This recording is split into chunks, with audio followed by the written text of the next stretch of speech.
सर्वदलीय बैठक है, इस पर हमारे संवाददाता शैलेंद्र मिश्र ज्यादा जानकारी के साथ हमारे साथ जुड़ चुके हैं। शैलेंद्र का रुख करेंगे। शैलेंद्र, 11 बजे एक बहुत ही महत्वपूर्ण मीटिंग होने वाली है, सर्वदलीय बैठक है और इस बैठक में विस्तार से चर्चा की जाएगी कि किस तरीके से ऑपरेशन सिंदूर को अंजाम दिया गया और यहाँ राजनीति से हटकर पक्ष विपक्ष एक साथ नजर आ रहा है। इसके साथ साथ और क्या एजेंडा रह सकता है? बिल्कुल भावना, हम जानते हैं कि सर्वदलीय बैठक बुलाने का ऐलान कल किया गया था। कैबिनेट की बैठक के ठीक बाद ये खबर आई थी कि सरकार सर्वदलीय बैठक बुलाएगी। रक्षा मंत्री राजनाथ सिंह, गृह मंत्री अमित शाह और संसदीय कार्य मंत्री किरेन रिजिजू सरकार की तरफ से इस बैठक में उपस्थित होंगे और विपक्ष के नेताओं को पूरी जानकारी विस्तार से दी जाएगी। रक्षा मंत्री की तरफ से पहलगाम में जब आतंकी हमला हुआ था उसके बाद भी सर्वदलीय बैठक बुलाई गई थी और सभी दलों के नेताओं ने एक सुर में ये कहा था कि सरकार जो भी उचित कदम उठाना चाहती है वो कदम उठाए और सरकार के साथ सभी नेता खड़े हुए हैं। और हम देख रहे हैं कि विभिन्न राजनीतिक दलों के नेता एक तरह से एक सुर में बोल रहे हैं और जो सेना के शौर्य की प्रशंसा करते नजर आ रहे हैं। तो तभी एक तरह से संकेत मिले थे जब कल हमने देखा कैबिनेट की बैठक हुई कि विपक्ष के नेताओं को एक औपचारिक जानकारी दी जाएगी सरकार की तरफ से। और चूंकि आतंकी हमले के बाद सर्वदलीय बैठक बुलाई गई थी जिससे कि एक संदेश दिया जा सके और उस बैठक के बाद ये संदेश निकला भी था कि पूरा जो राजनीतिक नेतृत्व है, जो नेता हैं वो एकजुट हैं, चाहे वो सत्ता पक्ष के दल हों या फिर विपक्ष के दल हों, इस मुद्दे पर पूरा देश एकजुट है। तो अब सरकार ने सर्वदलीय बैठक इसलिए बुलाई है कि उसमें सरकार की तरफ से एक औपचारिक जानकारी क्या कुछ हुआ था ये तमाम दलों को दी जाएगी। विपक्ष की तरफ से इसमें कांग्रेस के जो अध्यक्ष हैं मल्लिकार्जुन खड़गे और वो नेता विपक्ष राज्यसभा भी हैं, कांग्रेस के नेता विपक्ष जो हैं लोकसभा राहुल गांधी वो इसमें मौजूद रहेंगे और तमाम जो विभिन्न दल हैं विपक्ष के इंडी गठबंधन के उनके नेता भी इस बैठक में मौजूद रहेंगे। तो 11 बजे ये बैठक संसद भवन परिसर में होनी है। इसके साथ साथ जिस तरीके से हमने देखा था कि कांग्रेस के पहले बदले हुए सुर नजर आ रहे थे, अब जब पहलगाम आतंकी हमले का ऑपरेशन सिंदूर के जरिए एक कड़ा जवाब दिया गया है, सर्वदलीय बैठक में क्या एक ही सुर नजर आने वाला है शैलेंद्र, पक्ष और विपक्ष का? देखिए, एक बात बहुत स्पष्ट है कि सेना ने जो शौर्य का प्रदर्शन किया है और जिस तरह से सटीकता से जो टारगेट है उनको भेदा गया है और जानते हैं कि एक ये बहुत ही बेहतरीन उदाहरण सेना ने पेश किया है कि हम जानते हैं कि आतंकी ठिकानों को निशाना बनाया गया, उन्हें नष्ट किया गया। उसके बाद सत्ता पक्ष के शीर्ष नेता हों या फिर विपक्ष के शीर्ष नेता हों, वो एक सुर में भारतीय सेना के शौर्य की प्रशंसा कर रहे हैं। और हम जानते हैं कि इस मामले में कोई मतभेद नहीं है, चाहे वो सत्ता के पक्ष के नेता हों या फिर विपक्ष के, कि जो कार्रवाई हुई है वो निश्चित तौर पर भारतीय सेना के शौर्य को दिखाती है और ये एक तरह से भारत की जो शक्तिशाली राष्ट्र और जिम्मेदार राष्ट्र होने का जो एक संदेश है वो भी जाता है। कुछ छुटपुट नेता जरूर हमने देखा है कि कुछ उनके बयानों से इस तरह की स्थिति बनी जिससे कांग्रेस के रुख पर या नेताओं पर सवाल उठे, लेकिन जहाँ तक शीर्ष नेताओं का सवाल है सभी ने एक सुर में बात की है। सत्ता के पक्ष के नेताओं के साथ मिलकर ये जो एक तरह से कार्रवाई है उस पर सेना का समर्थन किया और साथ खड़े नजर आ रहे हैं। कल कांग्रेस की बैठक भी हुई थी और उसके बाद हमने देखा कि राहुल गांधी और मल्लिकार्जुन खड़गे ने मीडिया में बयान भी दिया। तो निश्चित तौर पर ये एक ऐसा मसला है जिसमें हम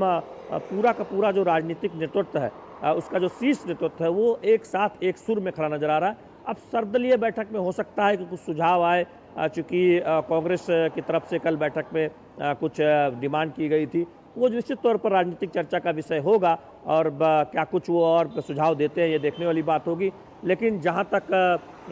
आतंकी हमले के बाद हमने देखा है कि एक सुर में सभी राजनीतिक दल के नेता बोलते नजर आए हैं। कांग्रेस के कुछ नेताओं ने जरूर एक तरह से ऐसी बयानबाजी की जिस पर सवाल उठा तो वही उम्मीद है कि आज सर्वदलीय बैठक में भी दिखाई देगा। बिल्कुल शैलेंद्र, इसके साथ साथ कहीं ना देखें तो प्रधानमंत्री नरेंद्र मोदी की भी छवि मजबूत दिखती हुई नजर आ रही है, क्योंकि 11 साल से जिस तरीके से हम देख रहे हैं कि नरेंद्र मोदी की सरकार चल रही है, उसमें 2016 की सर्जिकल स्ट्राइक को भूला नहीं जा सकता। फिर पहलगाम आतंकी हमले में जिस तरीके से भारत सरकार ने संयमित तरीके से सफल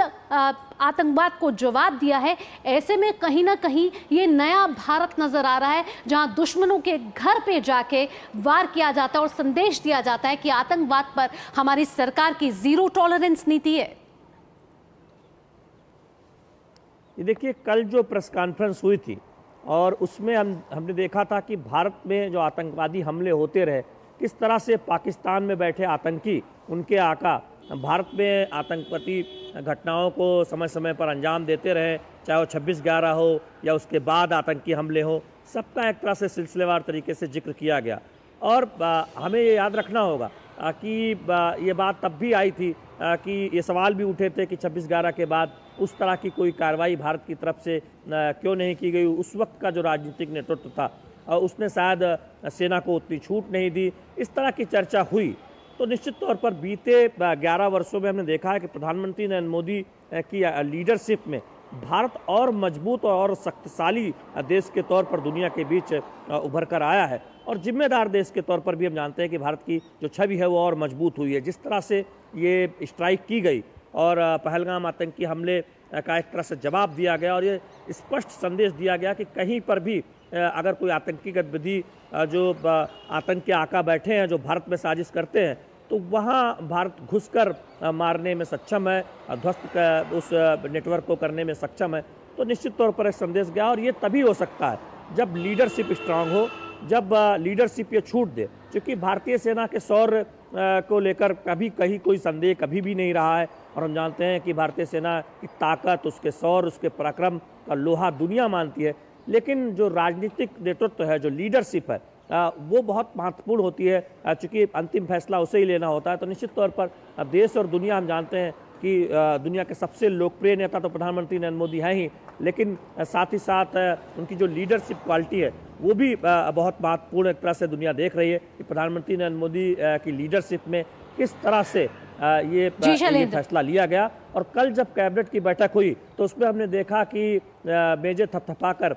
भारतीय सेना को बधाई दी गई, उनकी शौर्य की प्रशंसा की गई, हमने वो दृश्य भी देखा।